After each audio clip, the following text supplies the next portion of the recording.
할렐루야. 7월 18일 월요일 기청선 시작하겠습니다. 오늘 말씀은 히브리서 26장에서 39절까지의 말씀입니다. 히브리서는 핍박받는 초대 그리스도인들, 특별히 주이시 크리스찬들을 대상으로 쓰여진 하나님의 그런 그 말씀이지요.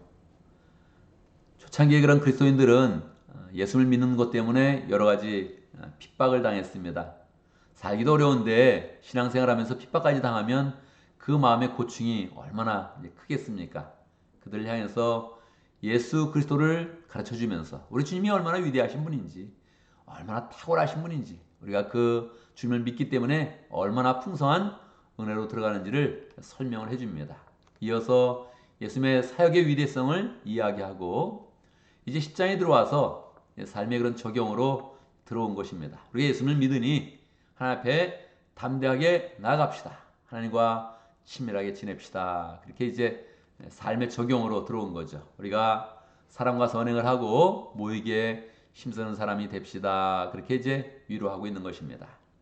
자, 이렇게 마음을 위로하고 있는데 그 중에는 믿음을 버리고 떠난 사람들이 아마 있을 것입니다. 그렇지 않습니까?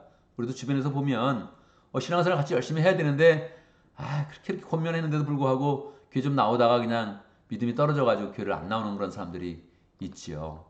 저도 이제 페이스북 친구 중에 한 사람이 가끔 이제 사진을 올리는데 뭐 이렇게 좋은 데 가서 사진을 올려요. 뭐 음식 먹고 하는데 이제 사진 올리는데 보면 꼭 거기에 술 한 잔이 이렇게 딱 있어요. 어떨 땐 또 얼굴도 얼큰하게 취해가지고 딱 있는데 좋은 곳에 가서 이렇게 뭐 사진을 이렇게 폼 잡고 찍는데 뭐 있는 폼을 다 잡죠. 있는 폼을 다 잡으면서 이제 찍으면 어떤 마음이 드십니까, 여러분? 저 사람은 저렇게 또 잘 먹고 잘 마시고 잘 지내네. 그럴 때 이제 어떤 마음이 여러분 이제 드십니까? 또 가끔은 또 우리 중에는 목자도 내려놓고 아유 난 더 잘 살아요. 그렇게 하면서 또 뭐 올리는 사람도 있죠. 뭐 저는 뭐 직접 본 적은 없는데 누가 그러더라고요. 저 사람이 분명히 금요일날, 토요일날, 주일날, 주말에 신앙생활 떠나가지고 어디 가서 사진 찍어놓고 더 잘 살아요. 그러면서 뭐 지내고 있구나 하면서 이제 뭔가 이렇게 마음에 뭐가 이렇게 막 올라오더라. 그런 생각을 그런 얘기를 하더라고요. 그런데 이제 우리 마음은 이제 굉장히 왔다 갔다 하죠. 저 사람에게 끝까지 미워하는 마음 가지면 안 되지 이런 마음도 갖고 있고 어떨 때는 저런 사람은 안 되지 뭐 이런 마음도 갖고 있고 이게 마음이 왔다 갔다 하지 않아요? 괜히 미워하면 미안하고 말이에요.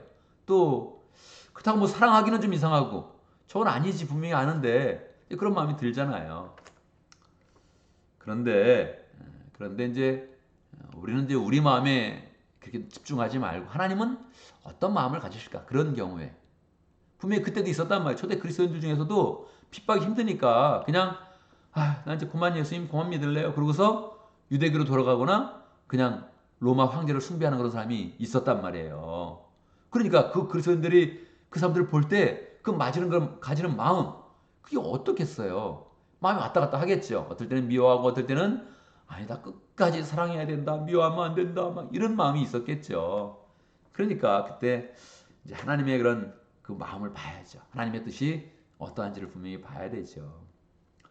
그런 사람은 오직 무서운 마음으로 심판을 기다리는 것과 대적하는 자를 태울 맹렬한 불만 있으리라. 미안합니다. 오늘 내가 개혁기정을 프린트했네요. 그래서 무서운 심판과 맹렬히 불타는 게 있다는 거예요. 우리 마음이 아니고 하나님이 그렇게 선언해 주시는 거예요. 28절 모세의 법을 폐한 사람, 모세의 율법을 어긴 사람도 두세 증인이 있으면 심지어는 불쌍히 여김을 받지 못하고 돌로 맞아 죽는 거예요.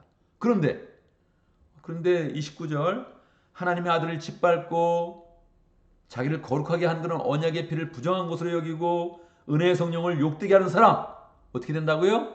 당연히 받을 형벌이 얼마나 더 무겁겠습니까?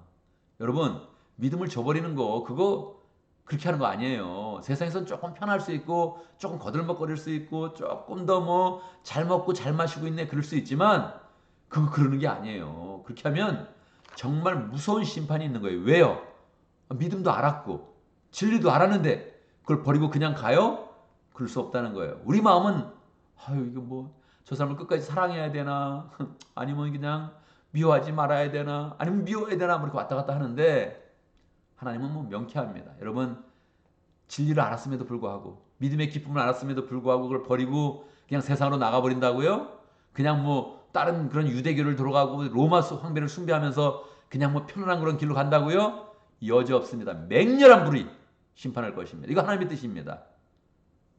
율법을 어겨도 돌에 맞아 주는데 예수 그리스도의 피를 우습게 알고 성령의 은혜를 무시하면서 그냥 안락한 그런 길로 간다고요? 그럴 수 없습니다. 우리의 운명은 그럴 수 없습니다. 그럴 수 없습니다.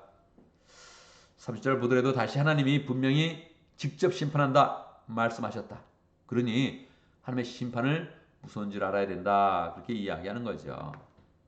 자, 이 무서운 말만 하는 게 아니라 우리가 가진 게 무엇이냐? 우리가 핍박을 받으면서도 계속 믿음의 생활을 잘 해야 되는데 우리가 어떤 그런 존재냐 하는 것을 세 가지로 얘기해 주죠. 무엇입니까? 34절이요. 너희가 갇힌 자를 동정하고 어려운 사람 동정한다는 거죠. 도와준다는 거죠. 너희 소유를 빼앗는 것도 기쁘게 당한 것은 핍박을 이겨내는 거죠. 박해를 이겨내는 거죠. 왜 그래요? 더 낫고 영원한 소유가 있는 줄 알기 때문이다. 여러분, 우리에게는 영원한 소유가 있습니다. 지금 당장 좋다고 뭐 인생이 좋아지는 거 아니에요. 실제 우리 인생 자체, 우리 인생은 정말 귀한 인생이어서 뭐 조금 편하다고 우리는 좋아하는 그런 인생이 아니에요. 그것도 뭐 초반에만 좋지 조금 편하다고 좋은 게 아니에요. 우리의 마음 가운데는 큰 자부심이 있어야 되는 거예요. 그게 뭡니까? 영원한 소유가 우리에게 있다는 거예요. 예수를 믿는다는 거 가벼운 게 아니에요. 목장을 우리가 목양한다는 거 가벼운 게 아닙니다. 하나님이 영원한 소유로 함께 한다는 거예요. 35절 너희가 담대함을 버리지 말라 이것이 큰 상을 얻게 하느니라. 여러분 담대하게 목장 생활을 하십시오. 큰 상이 우리에게 있습니다. 할렐루야. 할렐루야. 뭐 초대 그리스도인들이나 지금이나 믿음을 잘 짓고 신실하게 하나님 위해서 일하는 거 쉬운 건 아닙니다. 하나님 왜 이 길을 계속 가게 합니까? 큰 상이 우리에게 있다는 거예요. 큰 상이 우리에게 있다는 거예요. 우리가 상 받으러 우리가 이거 가야지 뭐 그렇게 하는 것도 또 생각해보면 가끔 유치하게 느껴질 때도 있는데 근데 이게 너무 사실이니까 하나님이 큰 상을 예배해놓고 영원한 소유를 예배해놓고 하늘나라를 예배해놓고 우리를 기다리니까 하나님은 내 그것을 바라보며 나아가겠습니다. 그리고 우리가 나아가는 거죠. 자, 그리고 나서 다시 한번 이야기해 줍니다. 38절 나의 의인은 믿음으로 말미암아 살리라. 여러분 항상 박해가 있을 때든지 세상에 어려운 일이 있을 때든지 믿음이 있으면 의인이 되는 것이고 그 의인이 되어서 하나님의 은혜 가운데 잘 살아가는 것입니다. 우리가 계속 머릿속에 생각을 계속 해둬야죠. 조금 부유한 사람을 잘 산다 그렇게 얘기하지 않고 그 사람 부자로 살더라. 좀 지금 부유하게 살더라. 그렇게 이야기하는 게 맞죠. 잘 사는 것은 무엇입니까? 잘 사는 것은 하나님 관계가 좋고 믿음 가운데 사는 것이 잘 사는 것입니다. 왜요? 그 사람을 내가 살게 해주겠다. 잘 살게 해주겠다. 하나님이 약속하셨으니 믿음을 잘 지키는 게 잘 사는 거예요. 믿음이 없으면 못 사는 거예요. 믿음이 그 마음 가운데 안 생기면 못 사는 겁니다. 그걸 딱 개념 정리를 해서 우리 마음 가운데 믿음이 있을 때 잘 사는 거다. 할렐루야. 믿음을 가지고 사는 것이 승리하는 것이다. 이것을 굳게 믿으면서 나가야 되는 거죠. 그리고 나서 마음 가운데 우리는 이 마음에 자부심이 있어야 사는 사람인데 뒤로 물러가면 안 된다는 거예요. 뒤로 우리가 물러나면 하나님이 우리를 기뻐하지 않는다는 거예요. 우리는 하나님이 기뻐하시는 사람이 돼야 되거든요. 마지막 절입니다. 39절 우리가 뒤로 물러가 멸망할 자가 아니요 뒤로 물러가면 멸망할 길로 가는 거예요. 뒤로 물러가면 믿음을 뒤로 뺏해요? 안 되겠다. 내가 이 믿음 생활은 너무 이렇게 하다 너무 힘들고 그냥 이 정도에서 멈춰야겠다. 이거 안 된다는 거예요. 이거 뒤로 물러가면 멸망의 길이 나오는 거예요. 멸망의 길이. 우리 믿음으로 더 나가야 되는데 왜 자꾸 믿음으로 나가야 돼요? 오직 영혼을 구원함에 이르는 믿음을 가진 자니라. 하나님이 우리에게 주는 자부심은 우리가 구원하는 사람이라는 거예요. 사람을 구원해 준다는 거예요. 우리가 영혼을 구원해 준다는 겁니다. 우리 마음에 자부심이 없으면 이 현대의 삶을 살기가 쉽지 않아요. 현대의 삶을 우리가 인정받는 삶, 정말로 존경받는 삶을 살아야 되는데 그게 하늘로부터 와서 하나님이 내가 너를 참 사랑한다. 너의 그런 인생을 내가 귀하게 여긴다. 너는 정말 그 가슴에 자부심을 가져야 된다. 어떤 자부심이요? 네가 영혼을 구원하는 사람이구나. 세상에서 구원의 손길을 펼치는 사람이구나. 네가 예수의 사랑을 전하는 사람이구나. 이런 하나님의 은혜가 있어야 우리의 마음에 진짜 자부심이 있는 거죠. 여러분, 이 세상 가운데 우리가 정말 자부심을 가져야 됩니다. 왜요? 하나님이 영원한 소유를 주고 큰 상을 주고 마지막으로 우리에게 영혼을 구원하는 사람이다. 사실 우리가 구원받을 사람이잖아요. 우리는 뭐 구원받고 은혜 받는 사람이지 우리가 뭐 이렇게 예수님처럼 구원하는 사람이 아닌데 자꾸 하나님은 우리를 그렇게 표현해 주는 거예요. 너희가 구원한다. 너희가 영혼을 구원하는 사람이요. 너희가 영혼을 목양하는 사람이요. 사랑을 베푸는 사람이요. 은혜를 펼치는 사람이요. 축복을 만드는 사람이다.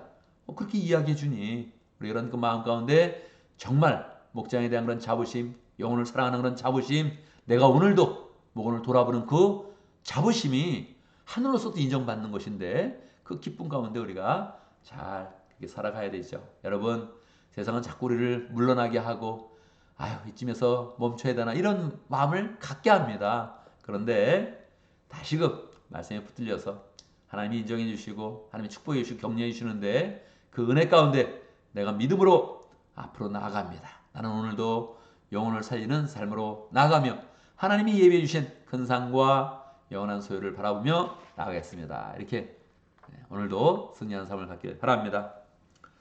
오늘도 말씀 가운데 기도 제목을 붙잡습니다. 우리가 하나님의 은혜를 입은 사람으로서 영혼을 구원하는 그런 사람, 목양을 잘하는 사람, 다른 사람을 은혜로 대하고 사랑으로 베푸는 그런 사람 우리가 잘 되어줄 수 있도록 그렇게 함께 기도합니다.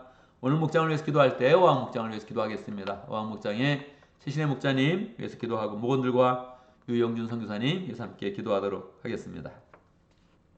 오늘 월요일을 맞이했는데요. 주일 보내고 월요일을 맞이합니다. 우리 어제 교회 나오지 못한 그런 사람들 함께 위해서 기도하고 또 어제 VIP에게 또 마음을 품었는데 아직까지 나오지 못하는 건 VIP가 있으면 또 축복하면서 기도하고 나오지 못한 그런 사람들을 하나님께서 돌봐주시고 여러 가지 형편들을 하나님께서 해결해 주시면서 다시 또 예배로 나올 수 있도록 그렇게 함께 기도하고 어제 만난 사람들 중에 또 마음에 기쁜 만남이 되었으면 축복하면서 한 번 더 기도하면 좋겠습니다. 제가 먼저 기도하고 함께 기도하는 시간 갖도록 하겠습니다. 기도합니다. 할렐루야. 우리 하나님을 찬양합니다. 우리가 이 땅 가운데 살아갈 때 어려운 일이 많이 있지만 주님께서 우리에게 하나님을 믿는 것 때문에 하나님과 자녀님의 자녀된 그 자부심을 허락하여 주시고 또 미래에 하나님께서 영원한 소유와 큰 상을 예배해 놓고서 담대하게 이 길을 가라고 말씀하시는데 하나님 우리가 이 큰 그 발걸음 가운데서 한 걸음 한 걸음 나아가고 있습니다. 하나님 아버지 함께해 주시고 축복하시고 우리가 믿음의 길을 갈 때마다 소망의 길을 갈 때마다 함께해 주시며 은혜로 함께 하시며 하나님의 사랑의 음성을 들려주시고 축복하시고 격려하시고 우리 마음에 큰 그런 자부심을 가질 수 있도록 역사해 주옵소서. 무엇보다도 영혼을 구원하는 그런 사람인데 하나님 다른 사람을 구원하는 그 능력의 사람인데 그 능력의 삶을 잘 살아갈 수 있도록 축복하여 주옵소서. 하나님 아버지 우리에게 목장을 허락하신 것 감사합니다. 어항 목장에 최신의 목자님 축복하여 주시옵소서. 열정으로 다시 목장을 세우는 그런 삶에 있습니다. 특별히 영혼 목장을 세우고 있는데 하나님 아버지 하나님께서 보시는 폭포수 같은 은혜가 목장 가운데 흐르게 하시고 먼저 목자님의 삶 가운데 하나님의 축복이 흐르도록 역사해 주시옵소서. 건강하게 하시고 또 공부할 때 하나님의 지혜를 부어주시고 또 계속적으로 하나님께 가진 그런 열정을 하나하나 실현해내면서 하나님께 영광을 들 수 있도록 역사하여 주옵소서. 유영중 성사님 하나님 아버지 선원들을 위해서 열심히 사역하고 있습니다. 참으로 가장 귀한 일을 하고 있는데 열매는 적습니다. 열매를 그냥 다른 사람에게 주는 삶을 살고 있습니다. 더 귀하게 여기시고 함께 하시고 축복하셔서 하나님 아버지 늘 하나님이 주시는 그런 열매가 풍성하고 축복이 넘치도록 역사하여 주옵소서. 하나님 아버지 어제 우리가 주일 예배를 드렸습니다. 함께 예배드리면서 기쁨으로 나아갔는데 예배할 때마다 기쁨은 그런 만남이 있게 해주시고 은혜를 풍성히 나눌 수 있도록 역사해 주시고 또 예배 나오지 못한 그런 사람들 한 사람 한 사람 하나님께서 살펴주시고 은혜에 풀어주시고 문제를 해결해 주셔서 그 마음 가운데 새로움을 갖고 하나님 앞에 나와서 예배할 수 있도록 역사하여 주시옵소서. 교회 새롭게 나오는 그런 사람들 다 하나님이 부으시는 은혜와 능력과 사랑을 체험할 수 있도록 역사하여 주시옵소서. 우리 예배를 드리고 오늘 월요일을 맞이했습니다. 하나님 삶이 전쟁터와 같은 것인데 함께해 주시옵소서. 전쟁터와 치막 움직여도 하나님이 주시는 은혜와 능력과 영감이 풍성하여서 맡은 일은 잘 감당하게 하시고 삶의 여유가 항상 있게 하시고 가정마다 평강과 사랑의 언어들이 풍성하도록 역사하여 주시옵소서. 우리의 그런 발걸음이 항상 주님이 동행하여 주셔서 걸려 넘어지는 일이 없도록 인도하시고 우리의 그런 삶은 늘 주의 은혜 가운데 형통하도록 역사해 주시고 형통의 은혜를 받을 때마다 더 기쁨으로 목원들을 돌보며 사람들을 돌보며 정말로 무기하는 복된 그런 삶이 될 수 있도록 역사하여 주옵소서. 예수님의 이름으로 기도드리옵나이다. 아멘.